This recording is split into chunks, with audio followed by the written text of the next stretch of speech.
หมายสงค่าต้องตั้งหมายสูงถึงพี่น้องผู้กำแถมปันแห้งเขาเงาเขาตั้งเสียงอยู่ค่ะเมื่อในเมียนในวันที่16เดือนธันวาคมปี2025ในค่ะดีนะตอนในก่อเขามีดังเงาลายเขาเงาในเมืองหนองเมืองเสติมาสืบต่างถึงในปานพี่น้องเขากว่าอยู่ค่ะด้านสุนแนวขามาถ่อมด้วยเขาเงาเกี่ยวได้ลองคนไทยเจ็ดปากไปตัวย้อนให้แก่เคมีน้ำก๊กโดยการคุดค้ำตีเมืองศาสตร์ในค่ะสำหรับใจยอดค้ำจำไว้ในสื่อข่าวผู้ใดฮอกว่าในวันที่15เดือนธันวาคมปี2025ข้าวยามกลางน้อยพี่น้องไทยโฮมกันเซตปากไปในพื้นที่อึ่งตาต้อนเสเวงมีไอซิรอนเจียงใหม่จึงไทยควันตุ่มกันตีห้องเห็นจันสูงในเวียงที่1เสไปตั้งกว่าสู้ตีเมน้ำกกทุกย้อนให้อ่อนกันแกดเคเมน้ำแต่มาต้องวันเมน้ำดุมฟ้าวันไหนคนเมืองปืนตียิบตั้งป้ายอ่อนกันสารคัดลองลูดซุ่มคำแดนลิ้นกอบไรฮับลองตุ่มเตอย้อนการคุดเฮแลลองแทบไม่ญาติเถินเคิร์ดซ้อมสายเมน้ำกกในจึงได้ปัดออกอันเฮ็ดให้น้ำอ่ำจืนใช้แหลขี้กลมขี้ลิ้นไหลท่วมในปืนตีพองน้ำน้องเมื่อปีกายวันไหนใจหอแสงผู้คานปากเก้าเงาสุนไหลก้นซึ่งใต้ลาเนติสื่อข่าวผู้ใดฮอกไว้ว่าในวันโฮมเกียรติเคเมน้ำลมฟ้าปีในพี่น้องไทยกำน้ำต่างพี่น้องไทยตีตาตอนเสเวงมีไอเสดอนเกี้ยงใหม่โฮมกันในการจัดสรรคัดลองยากโคเตือนสภาวะเปิงลงมันจอมสายเมน้ำกกอันลูกต่างเมืองไทยไหลเข้าสู่เมืองไทยตีตาตอนย้อนมีการขุดค้ำขุดเฮจอมสายเมน้ำกกน่าจึงใต้แหล่ให้ได้เมน้ำกกเย็นเป็นก้องอ่ำจืนใสข้าผลนำน้องมาซ้ำนำไหลต่อคอยขี้กลมขี้เลี้ยนตีทางขุดค้ำไหลลงถ่วมเฮือนเยต่างเมืองใต้แหล่เมืองไทยย่านหนังกันย้อนนั่นแหละสั่งตัวย้อนให้ก้นขุดค้ำขาวภาพปูนพรอันเขาระยะน้ำดินเห็นผาโคตื้นสภาวะจะไหนเสหากคือยึดลองอยากเก้าแหล่โฮมเปิดปาหักษาตาลูกลานดินแหลนเมื่อนาเสกำในยาวสิบลาดนี้ว่าอันคุดค้ำจอมสายเมน้ำกกในเป็นคอมมันนีมีก้นเหตุการณ์3ปากปลายเป็นก้นเขกำน้ำเขาเจ้านั้นเปิงอย่างซึกว่าเสเหตุนาตีอันคุดค้ำนั้นอยู่ในเป็นนาตีซึกว่าเขากุมกำข้อปืนเผาก้นปืนตีอ่อนการจัดปางควันตุมว่าลองนำแหงแรกนำน้องไผ่ใหม่เถื่อนป่าเมืองโมแลอย่าสีอุตุแหลกลายเสนเฮดามีลองตุมเตอตั้งตูมีใจแหลกโคของก้นเมืองปืนตีกูก็10เซนนั้นเพศเสื่องไหนมันเปลี่ยนก้นเฮ็ดย้อนญาติเถื่อนเครือป่าไม้ตั้งใจเอาไผ่จุดเผาเถื่อนป่าคุดเฮแลเฮ็ดสร้างภัยใหญ่หลงอันขึ้นยามีน้ำกกแหล่มีน้ำต่างมีน้ำลู่แล้วแทงเฮาคาขปกตื่นก้นน้อยตรงวงนายปืนตีกูเจ้าเคยกูเจอจัดเกี่ยวกับลองตุ้มย้อนเสื่องไหนหาคับผู้เสตึกส่วนหากก็ยึดลองยาลูกโคตื่นสภาวะอันให้ได้ตุ้มเตอป้ายอยู่ลีลองหากกินเลี้ยงตวงเฮาแหล่ข้าวตังมื้อนาเฮาวันไหนพวมจัดปางควันตุ่มเขาลาดว่าลองตรงหนึ่งในยังอ่านหากเปลี่ยนเปิดตาปกตื่นก้นเมืองหากพูดถึงลองเพศสภาวะแหล่หากพูดเจออันก่อสร้างหากเปลี่ยนปัญหาเขาหมอหาบ่ปูนพรหากเขาป้อไรฮู้ว่าลองเขาอยากโคตื่นสภาวะมันเป็นเพดอกเขาก้อยมันเป็นเพดอกเมืองหิมหอมปลาในยาวเดี๋ยวปี2023มามีการขุดค้ำปืนตีกว้างขวางใหญ่หลวงจอมสายมีน้ำกกในเมืองย้อนอันมีทางจานเจเวงเมืองศาสตร์ในปืนตีอันชื่อว่าเขาคุ้มกำเจไนลองการคุดเฮเจไนเฮดามีลองลูซุ่มใหญ่หลวงย้อนมีน้ำกกน้องหลุบทมหน้าเหลือนเสด็จป่าปี2024วันเปียงคำวันใต้อันมีหน้าเอิงเมืองย้อนนั่นยานนำแหลกคอยขี้ลินทวมสายตั้งวันจอมแหลนลินตั้งผังไทยติตาต้อนต่างวันจอมสายมีน้ำกกในเกียงใหม่เมืองไทยปอดของกองยาตุ่มตื้อหาวแห้งเหมือนกันในยาวมือปนมาหลายเหลือนั่นการคุดค้ำจอมเมน้ำกกในเมืองย้อนใน10ควาคุดแทงแหล่เมื่อเหลียวก้นปืนตีเขาว่าดึก10คุดตั้งคืนตั้งวันเขาดัง24โจมองอันคุดค้ำในเปิงลงมันเป็นคอมมานี4อันมีก้นเหตุการณ์เขา3ปากปลายกำนำเป็นเคเขาคุดเหนือลอยแหล่จอมสายเมน้ำกกแนะนำก่อเขามีเฮือคุดจอมตั้งผ่ายจานเมืองศาสตร์ยันไกล30กิโลเมตรจะในคอยขีลิ้นการคุดค้ำปลาเสียมกล้องน้ำยาทัดแคมมิเคอร์เหมือนสยันในอันเจอในการย้ายเอาคำออกนั่นไหลเขาน้ำมีน้ำกกกำสื่อลองในให้ได้มีน้ำคนเขาน้ำขุนโอนเสอ่ำจืนสายนั้นยาวก้นปืนตีอ่ำฮัดเอาน้ำเจอพันป่าแนะนำก่อลดยอมลงติ๊กๆไหนในขอบปืนเผาก็เงาสุนไหลก้นจึงได้แอสเซกแอบนั่นก่อให้งานไว้เจ้าหนังในขาออกข่าวข่าวเงาในกอไลปืนมาดีน่าสื่อข่าวผู้ใดฮอกเชนนิวออกข่าวไว้มีหนังในขาเหลือเสนก็ยำก้าวขามาถอมด้วยข่าวเงาเกี่ยวกับลองที่เมืองกุนั่นย้อนเปื่อว่าซึกแถมเอกเขาเก็บซึกแต่ก่อเฮ็ดตะปะเวียงในแหลกก้นปืนตีแล้วอันกันปลายในขาไหลหัวที่เวียงเมืองกูจึงใต้ปัดห้องอันชึกลอยแถมเขากุ้มกันไว้นั่นย้อนปืนเขาอาถรรมาเก็บซึกมาแต่เฮ็ดตะปะเวียงในแหลกเฮ็ดให้ก้นเมืองในปืนตีเขาแล้วอันกันเงื่องปลายออกวานออกเวียงแทงในขาเดี๋ยวเมื่อวันที่6เดือนธันวาคมปี2025ในมาซึกประลองเขาที่ข้องผู้เปืองเวียงเมืองกูดมาหบทบเส จิตสังเขาขอดพอดตะประเวงเสเก็บซึกเจียมใจเจียมยิงเจอมีอายุในเก18ปีถึง45ปีในแลที่ได้ก้นเมืองปืนตีและวันการเงื่องปลายเพชรซึกแทงไหนก้นเมืองกุดก่อน1 ล้านหนังไหนในเสเวงเมืองกุดได้มีไว้หลายๆเจ้าคือเหมือนเจ้าหนังไตมาลิซอเขค้างแทงหลายๆเจ้าคือดังน้ำเขาว่านึกเฮิรนเลยเก็บซึก1ก็ไหลมาเจอขึ้นอ่อนกันไปเหมือนเจ้าหนังเปิงการซึกนั้นนึกเฮิรนเลยเดี๋ยวไหลปัน1ก็เฮ็ดจังไหนแลป้อมปันก็ป้อมปันก็ที่ได้ใส่เงินปัน20 แสนสั่งปล่อยปันในก้นปืนตีลัดหนังในคาออเมื่อเจ้าหนังในวันที่10ปนมาในก่อผู้กองปอกเวียงเมืองกุดไหลขึ้นซับแรงเหนือก้นเมืองในปอกเขาเสถึงมาวันที่12นั้นพ่อแม่พี่น้องในเวียงเขาอันการส่งเล็กสู้เทียนเอาสารคัดลองเก็บซึกแต่เฮ็ดตับเปิดเวียงวันไหนข้าวด้านเจ็ดเหลือนที่เมืองกุดอันซึกเทียนเขายึดซิมรายได้มีลองเก็บซึกมา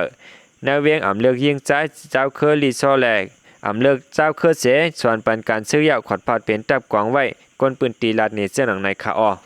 ก้นเมืองปืนตี10 ล้านเนแทงว่าเมืองตั้งก้นสุยาเมากำในสิเวียงเมืองกุดจะถูกตียอบนั่นก่อ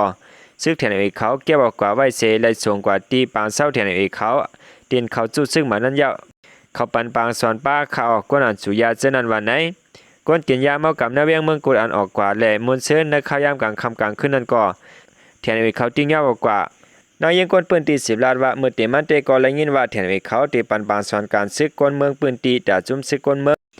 อันที่ขอดพอดมานาเวียงในเสดะย้อนผู้ใหญ่ก้นหลงนาเวียงอ่อนกันสานขั้นแหล่เขาได้สืบเพชรจึงกว่าได้ก่อต่อถึงยามเหลี่ยมไปคู่วันไหนที่เวียงเมืองกุดเป็นเวียงแหลนลินจับเมืองใต้และเวียงเหลือเสียมก้าเป็นเวียงอันออกแสงแหลงเสียงลือหลังไว้แลซึ่งแถนเขาได้ขอดพอดไว้เปิงพ่องามเสมีดับซึกแกดเขก้นเมืองผีเดียแผนการซึกเมืองกุดแต้วโฮมเดโมแครติกลูกเห็นเมืองมันปัดปืนเอเปียเตียบแลดับซึกเราแล้วเศร้าเขาค้างแข็งเอเจในกอดตรงนึงกว่ามาอยู่เศร้าไว้ในคาอออกข่าวเงาในกอไลปืนมาดีนาสื่อข่าวเงาแรงหุ่นมาออกข่าวไว้มีหนังไหนในคาอสืบเสนอคำมาถอมด้วยแทงข่าวเงาเกี่ยวได้ลองซึ่งมันเอาเครื่องมิ้นปล่อยหมักใส่วันเล็ดปั่นละเจเวงจ้างเก๋ออำนันก็จินกู้กลปืนตีลูกตาย30ว่าเจ็บ30ปลายในคาอในวันที่14 เดือนธันวาคมข่าวยามไว้วันนั้นซึ่งมันเอาเครื่องมิ้นปล่อยหมักใส่วันเล็ดปั่นละเจเวงจินกู้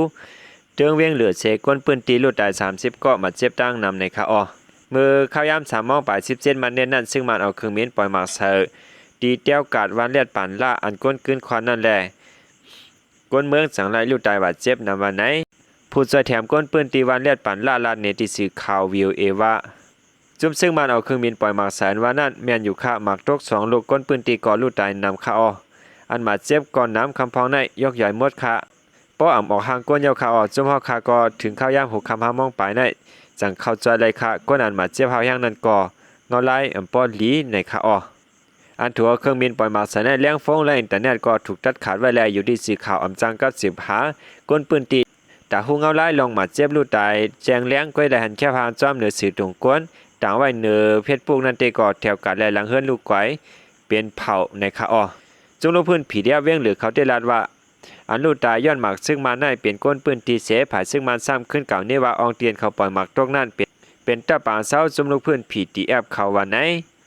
ในวันที่4 เดือนธันวาคมนั้นก่อวันเลียดปั่นล่าในก้นหนังเก่าถูกเครื่องบินปล่อยหมากใส่ก้นปืนตีลูกตาย2 ก็อันตุ้มเตื้อมาเจ็บก็มีในคา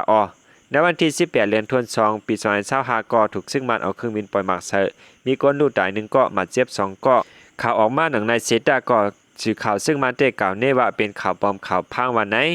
วันเลียดปั่นล่าเจเวงซินกู้ในอยู่ได้กุ้มกำผีเดียบเสซึ่งมันเขาต่างเจ้าหมักปล่อยใส่เคยย้ายก้นปืนตีขามขีดสวมจ้อมลูกตายตั้งน้ำในคาเลยเสนก็ยำการจุงลงพื้นออกข่าวว่าเนื้อปังตึงเมืองปลายนั่นซึ่งมันตาย15 ก็ซิมในกองเกาเล่าในคา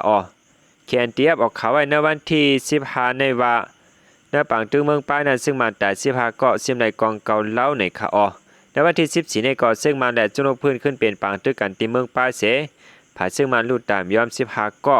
ในวันที่13ก็ผ่าซึ่งมันเอาตะล้นเคืองหลงโดยยืดจงลงพื้นหาวแห้งจงลงพื้นไหลถอยขึ้นคำพองผายด้านจงลงพื้นก่อลูกตาย1 ก็มาเจ็บคำพองในยาวผู้คันปากจงลงพื้นก็1 ลาดว่าผายเอาขาก็ฮับตึกขึ้นไหลดีอยู่ตึกซ้นหายใจแถมไล่ลูกพื้นเฮาขากว่าเสกกำวันไหน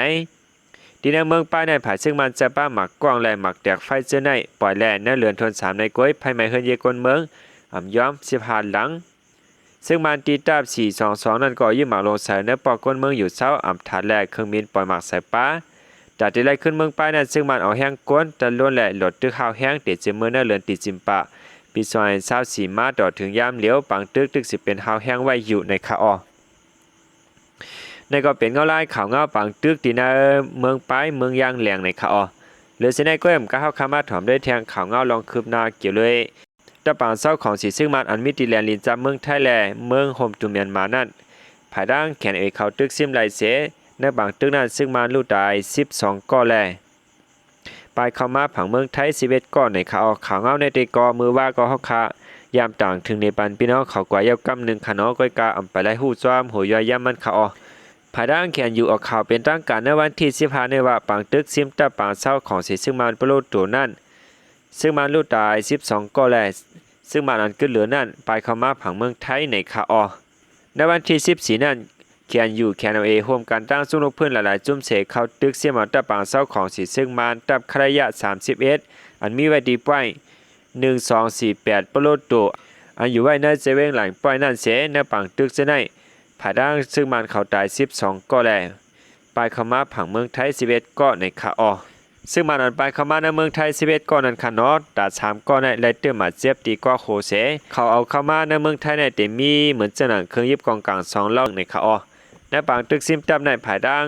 แคนเอาเขาก็เลยมาเจ็บอ่ำย่อม6ก็แล3ก็ได้ก็ไหลหลุดตายกว่าในคาอ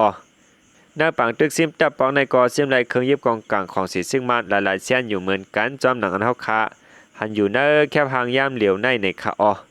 เขาเงาในกอเลยฮับผู้จอมเขาเงาคิดดินมีเทียออกข่าวไว้มีเจ้าหนังในคะกำเนิดสุดเงินส้มนับยามากลุ่มมุนถึงพี่น้องผู้เข้ามากำแถมปันแห้งเขาเงาเขาตั้งเสียงอยู่คะมาสูงตั้งเสียงคะ